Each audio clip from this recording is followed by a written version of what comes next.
to today's episode of Wired to Play, the podcast where research meets real childhood. I'm your host, Christy McPeck, and I'm here with Jenny Gonzalez, and today we're talking about something that sounds simple, but is actually deeply scientific. Something most children already know instinctively, even if adults sometimes forget it. Play. Not worksheets, not drills, not rushing childhood, just play. For children from birth to age 8, play isn't a break from learning, it is the learning. And neuroscience is very clear about that. In this episode, we're going to explore what brain research tells us about play, why play-based learning supports whole child development, and how play literally builds the architecture of the brain.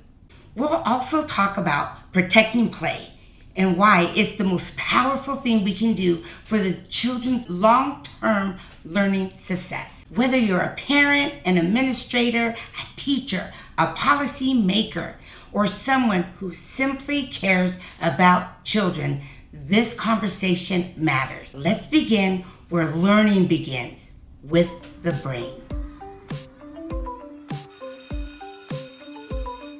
By the time a child turns 8, their brain has reached 90% of their adult size. But size isn't the important factor. Connections are. And connections are what we're going to spend a lot of time talking about today. Early childhood is a really important time for neuroplasticity. And what neuroplasticity is the nervous system's ability to reorganize the structure, function, and neural connections in the brain, especially the neural connections. That's what's really important. And neural connections, they change or they're stimulated by an outside stimulus, an external stimulus, or intrinsically when a child learns something and kind of internalizes it. So those things create those connections that we're talking about. And the brain's highly responsive to experience. Every interaction, movement, sound, anything we do, especially in childhood, shapes those neural pathways. There's a really great way to think of it. It's kind of helpful if you think of it like a city under construction, right? If you think about neurons are the buildings, right? Neurons, which are the fundamental building blocks of the brain, sure, right? Synapses are the roads, right? So the synapses are the gap where the neural stimuli happens, the connection, so to speak, right? So if you think about the neurons as the buildings and the synapses as the roads, experience determines what roads get paved and what roads don't get paved, right? That's the connection, right? So what we know is that children need experiences to pave those roads, to make those connections. Sure. It's super important. Play turns out to be one of the most powerful construction tools we have in the brain. Play stimulates all those connections for children. So play doesn't just teach children what to think. It teaches them how to think, and this begins starting at birth. So let's talk some about infants, right? Sure. What's happening in the infant brain? In infancy and toddlerhood, play looks simple.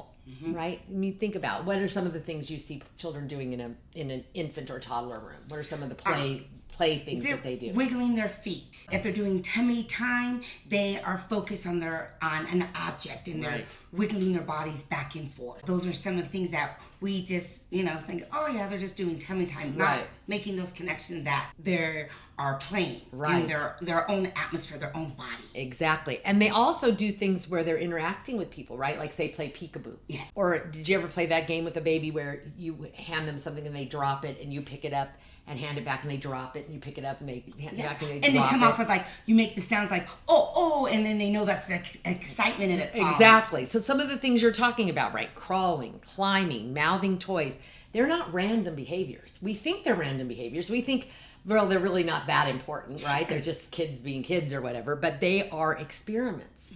That's the babies experimenting, trying to figure out what how they're learning in their world, right? We know that children learn from their senses and their motor skills at this age. Yes. And so all of those experiments that they're doing, all that opportunity for them to mouth toys or play peekaboo with a caregiver or like you were saying, kick their feet or what, those all are making neural connections for them. Every time they do one of those things, some neural connection happens. And every time they're not allowed to do those things, the neural connections that should be made don't get made, and they can slough away, because that's what happens with neural connections that don't get activated, right? Sure.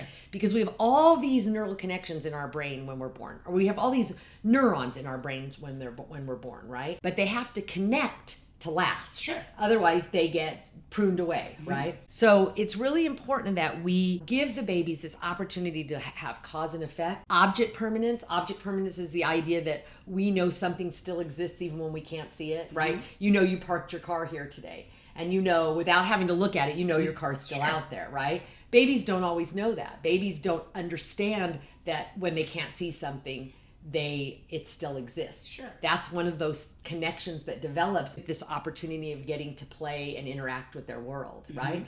So we need to really give them these opportunities to play. We need to give them these opportunities to have tummy time, to be not in a walker or some kind of apparatus where it's stifling their natural abilities to move. The restriction. No restrictions, absolutely. And another really important thing is that we're responsive with them, right? Caregivers have to be responsive. What are some of the ways you see caregivers be responsive in a school setting? By talking to them, by giving them, you may think, oh, this is funny, I can't tell this baby I'm going to change their diaper, or ask permission, can I change your diaper? It's not like the baby's going to give us a thumbs up and say, sure. Exactly. No, but doing those interactions, anytime that we approach them, our face expressions, we are making those attachments and creating that language that's going to start coming, as they start developing. Right. And that is, in a neuroscience point of view, that's those connections, right? They're making those neuronal connections, that connection where their neurons are connecting and the synapse is happening. So it gets cemented. It's the road that gets paved, so to speak, right? So those interactions with a caregiver are super, super important. Also, we know that from research that any kind of connection like that helps them regulate stress hormones like cortisol, right? So the more we can interact with babies, it helps their mental health. It helps them form those connections in a safe space, right? So it's really important that we understand that there is not any time that's too early to start making those connections, right? Let's move a little into preschool, right? Your kind of your biggest wheelhouse, right? So in between the ages of 3 to 5, something really important and miraculous happens with kids. They start to engage in pretend play, right? And in pretend play, they become doctors or parents or superheroes, or sometimes all of those things all at once, right? Sometimes they play all those things at once. And this is where research is really compelling. When I was researching this, I find this really compelling. Pretend play is one of the strongest natural builders of executive function. And executive function is that part of our brain that includes our working memory, our cognitive flexibility, our ability to think differently about things, and our inhibitory control, like we're not inhibited. We're able to go play and take risks and try things out, right? So pretend play is one of the strongest builders of this kind of executive function. It helps the being able to create executive function, or children's brains being able to develop executive function is one of the strongest predictors of long-term success, much more than early reading or math skills are. So one of the things that we know that happens in this playtime in preschool is kids tend to start interacting with their peers, right? So they have to do negotiation, they have to practice planning, they have to do self-control, right? They have to take other people's perspective, right? Because if I'm playing like a house with somebody, we can't all be the mom, right? Correct. So we have to negotiate who's the mom. I have to understand your feelings about why you want to be the mom or why I want to be the mom, all of those things. And we use language intentionally, right? We're not just talking about nothing. We're talking about our plans and our ideas and our stories, which is all sparking executive function in the brain. It's what they see at home. So if they're in their kitchen and they're playing and they're going to mimic, oh, I know my mom cooks, she uses hot water, tells me, oh, be careful. And you're going to start hearing those conversations because they've already been introduced. And it's not like the mom is saying, come on, play with me in the kitchen. Those are things that the child is already oh, I see them doing that. Oh, my mom does that. That's what I'm going to do in the home living area. Right, exactly. Being able to take what we've seen, right, or what we've experienced in our home, and being able to come back and translate them imaginatively, we can really see learning happening, right? We can see, like, say, for example, a 4-year-old takes a pot holder and goes into the play oven and gets out a play pizza. We understand that cognitively she's understanding, or he's understanding something, because the play pizza isn't really hot. He doesn't really need the pot holder, but he's seen his mom or his dad or somebody in his life do that. And now he's saying, oh, a play pizza is supposed to be hot. And so I'm going to use the pot holder because that's what you use. So you see, that's just a lot of learning that has happened that little guy is showing. And sometimes we think that's not real learning. That's the thing that's really sort of a crime almost, if you would, that we don't count that as learning. And we want to do tests, and we want to test them on whether they know the alphabet or whether they know their numbers. But when we're talking about the idea, we talked last time about scaffolding, right? Building our knowledge up from the base, right? Like a scaffold. So we start at the bottom. Those play activities build that base. It builds that foundation. Exactly. And helps them take that into then the learning that as they continue to move up the scaffold. The next age group that we're going to talk about is elementary school. But let's the forgotten. Yeah, they forget play in those ages, right? So let's take a little break, and then we'll come back in just a minute and talk about school age. Okay.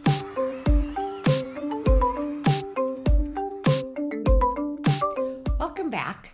So let's continue talking. When we left off, we had just finished up preschool. Let's talk a little bit about school age. One of the things that I get frustrated with as an early childhood educator, and I'm sure you get frustrated with, is this idea that when children leave preschool, they're entering real school. We hear that a lot. Yes. Oh, you get to go to real school now. Like what we do isn't really equally important to real school. We did the foundation. Right. And what we know is early childhood is from 0 to 8, right? That's the age group that we term early childhood. So when we're talking about 0 to 8, we're talking till 3rd grade. 3rd grade is when 8th graders are. I think we mentioned that a little bit last time. But it's really important that we understand that play shouldn't stop because children leave preschool.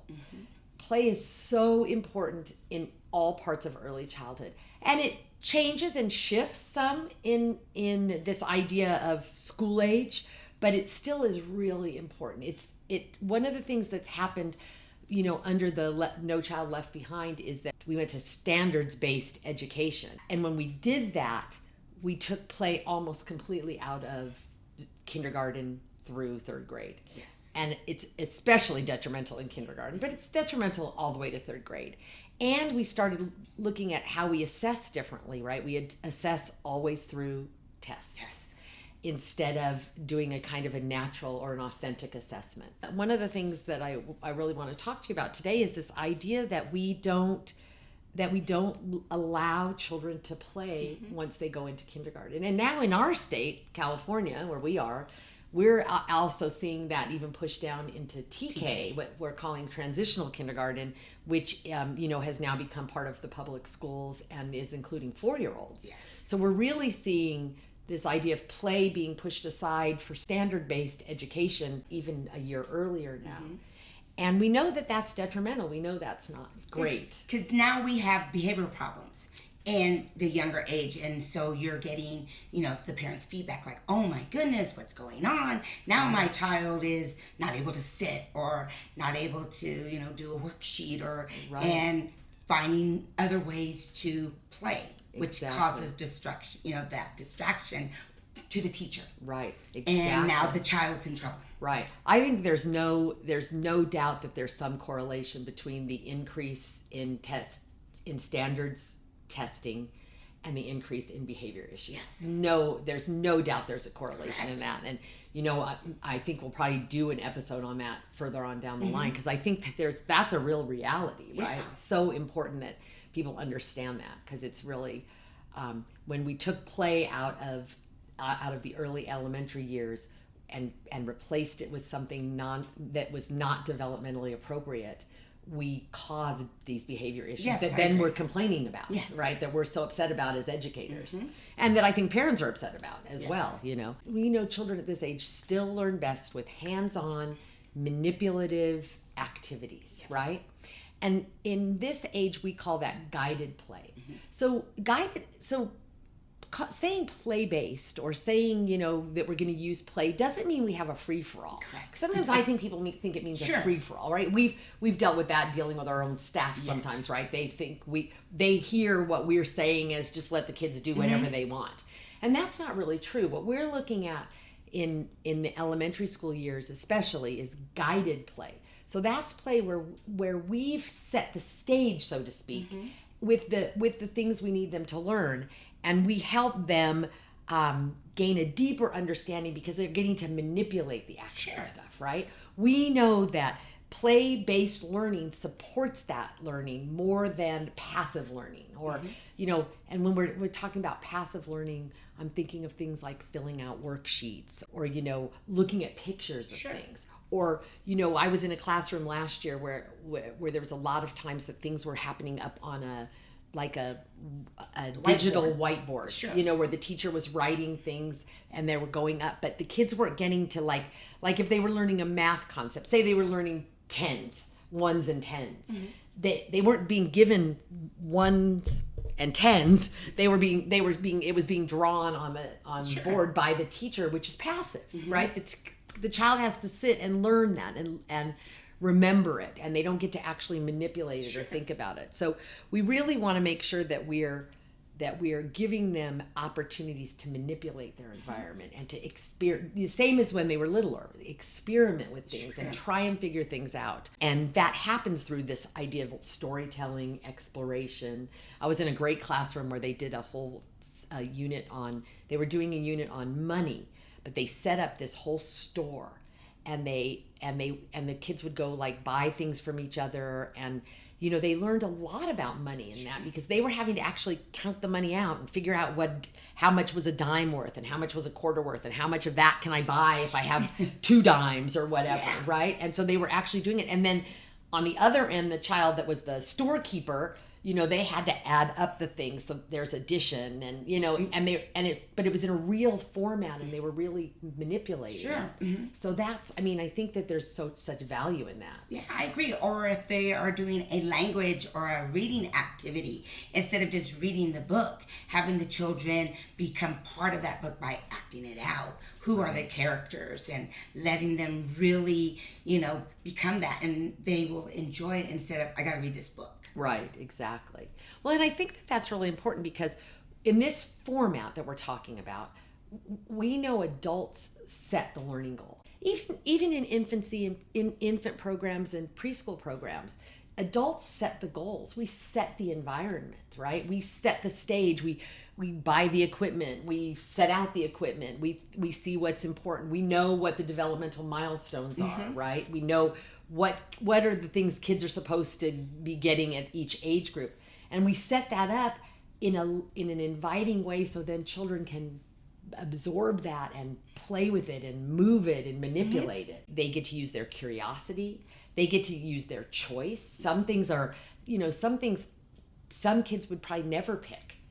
But when we put it out in a kind of an interesting way or a different way, or something that, or we build this relationship and we get to know what they like and what's important to them, then we can maybe it seems like we're sneaking in the learning. Have you seen that in your experience? Well, yes, because, having the teachers understand what the goal is to teach, what they want that child to learn, and be able to set the stage and say, here we're going to be, we're in the block area, and we are going to be using large and medium and small.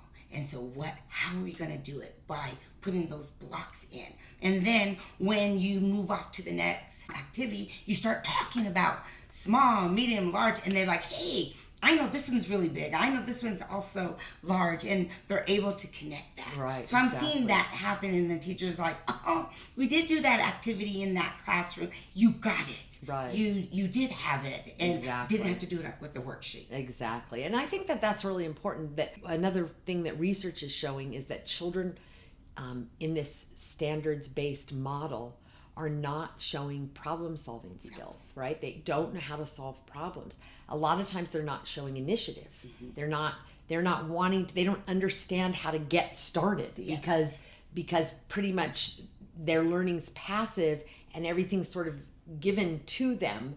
They don't have to really figure it out. They're sitting there and the teacher may be saying, get busy. And they're like, I don't know where to start. Exactly. And they're just lost. Right. And then they're going to be now labeled that they're not concentrating, they're not paying attention, you're falling behind. Right. But the child's waiting for the clear, this is what you have to do next, instead of the child being able to take that leap. Right, exactly. Because there's not really a leap, right? If you're filling out a worksheet, there's not really a leap. There's not really sometimes they don't even comprehend it. This idea of play-based, or introducing concepts through play and allowing kids to really play actively, it sparks their creativity. It sparks their problem solving, right? If you give them a problem to solve, it'll teach them problem solving, right? Back to those neural connections. It's going to make those connections in the brain that are going to allow them to solve problems. Yes.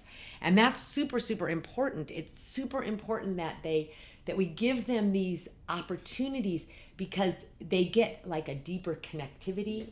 They get, they have the ability to engage. Again, they get these great problem solving skills. They're able to really, really, broach into or really get the ideas because they really actively participate in them. I think that that's really so important.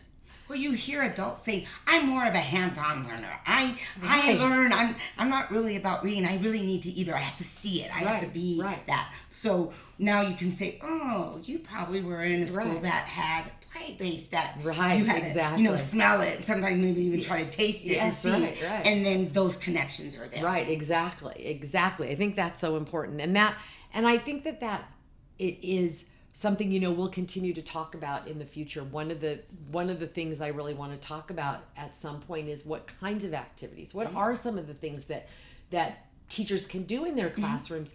I think it's a little clearer sometimes that play should really be a part of preschool, but in this kindergarten through third grade, or in our case TK through third grade, sometimes we think that, or parents, I believe parents believe that they're not getting the academics if they're not sitting and doing paper and pencil activities. And we really want to dispel that myth. Yes. We want to show that is absolutely not true. Correct. That there is this place, of course, for paper and pencil, and they will have to use those skills as they move on. So we want to start fostering those skills, but we should do those in conjunction with play-based activities that are teaching them things in a concrete way. Yeah.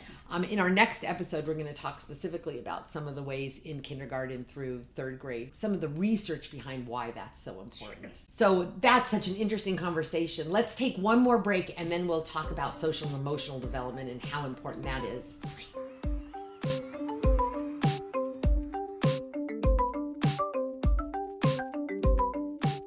Welcome back. We can't really talk about brain development without talking about emotions, because so much happens in the brain at this age, this 0 to 8. So much development happens around emotions and, social development. So let's talk a little bit about that. One of the things that is so important with play at this age group is this idea that they get to practice. Play allows them or affords them the opportunity to practice their emotions. We see that in preschool all the time, right? What do we see them? We see them doing all kinds of different things. So what kind of things do you see them doing that surround emotions in play? When they're being doctors and they're taking care of their patients, or they're at the vet and they're taking their dogs and they're showing that caring. So you see a lot of that kind of play that you're able to say, yep, I see that they understand how to, be loving to their animals, or acting like a parent to their child. Right. And they also get to when they're having these sort of play moments, that's like in dramatic play, they get to practice things, right? They get to practice maybe being the grown up and being mad as a parent, or being mad at their baby, or something maybe that they have felt that they don't know how to express, then they can express it during play. Sure. And so they can kind of test it out in this like safe environment. And what's so cute about it is like even in your infant toddler room, what's the first thing you see? You see those toddlers getting the babies and then lay them down and then they're patting the babies. Because they see us doing that. Yes. Absolutely. Or they try to get a blanket and they're mimicking exactly what they have been shown and what they see. Right. Play gives kids agency, right? It gives them the ability to say, I own my feelings and I can figure out my feelings. And we see that a lot of times. We also see that like in outdoor play, right? When they're running around and maybe playing tag or even, we don't always allow this so much in preschool, but even doing like a rough and tumble play. Rough and tumble play, they get to figure things out. That's why all animals in the animal kingdom do rough and tumble play. If you think of baby puppies or baby bears or baby kittens, we see them doing that rough and tumble play where they get to practice putting their claws out or pulling their, if they put their claws out too much and they snip a little hard at their little sibling, the sibling bites them back, right? That's so funny because on the way in today, I looked out the window and there was 2 squirrels and they were just so rolling and we just stopped and had to like look and say, look at them play.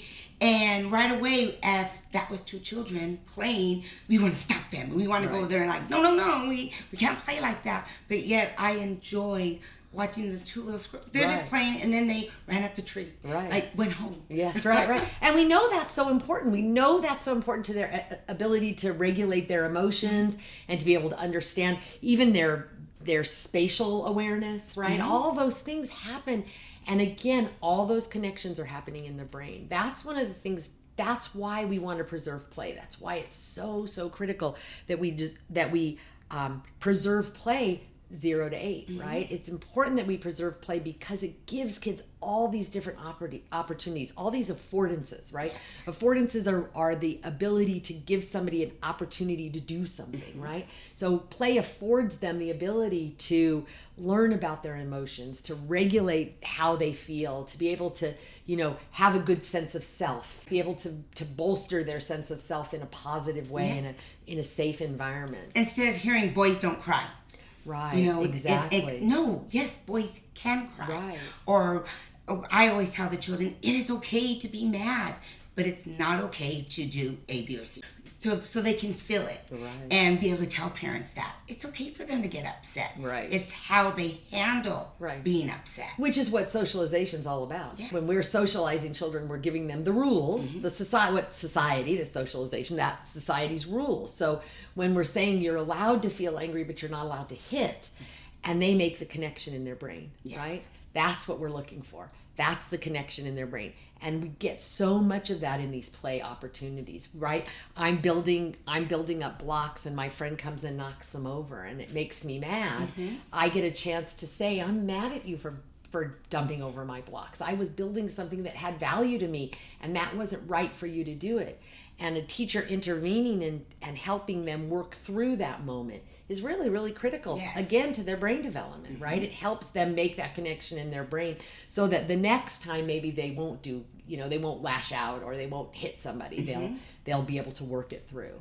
So important. It just shows you that everything we've been talking about in this episode, the idea of how infants, preschoolers, and the early school age really thrive from getting play opportunities.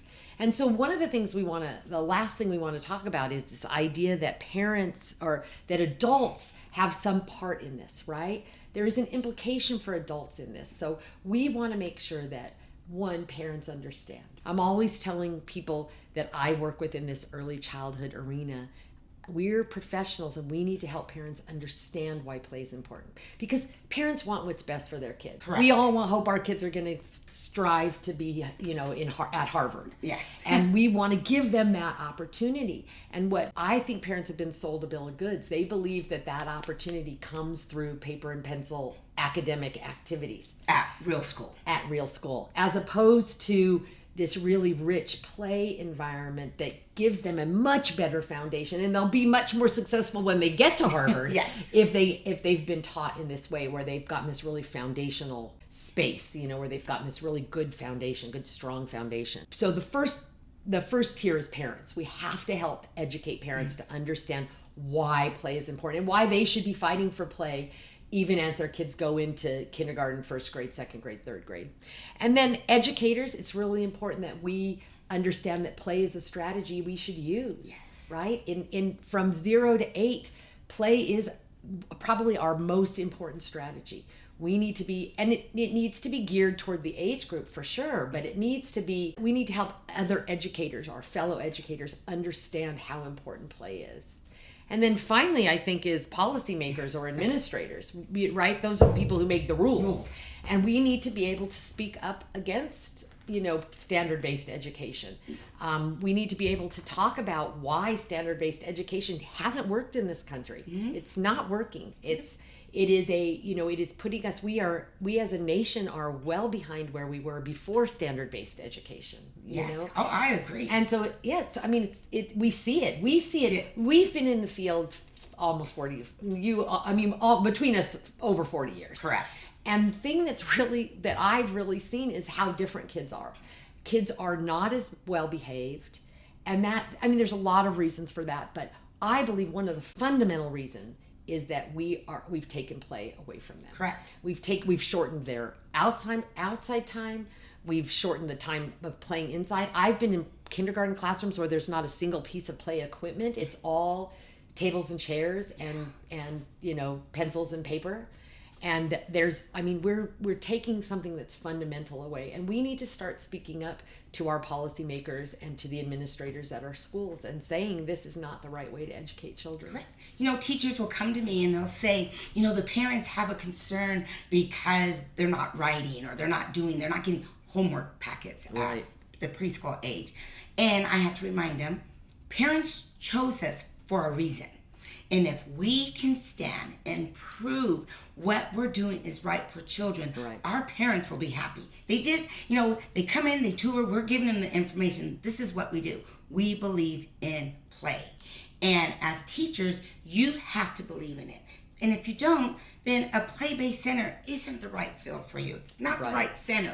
So that maybe you have to think about where you want to be teaching. Right. And then be able to move from that way. Right. So having our teachers be part of that buy-in when we're hiring and where they are feeling that ownership of it, then the parents are going to be, perfect. And administrators not being afraid that parents are coming and saying, where's the homework packet? Right. I told you we weren't going to do homework packets, and we're not going to change our policy. And many times parents will leave, but if we stand firm on what we believe, in the end, the children are the ones that are winning. Right, absolutely. I think that's so critically important that we understand that it's so important that we understand. We have to help parents understand it.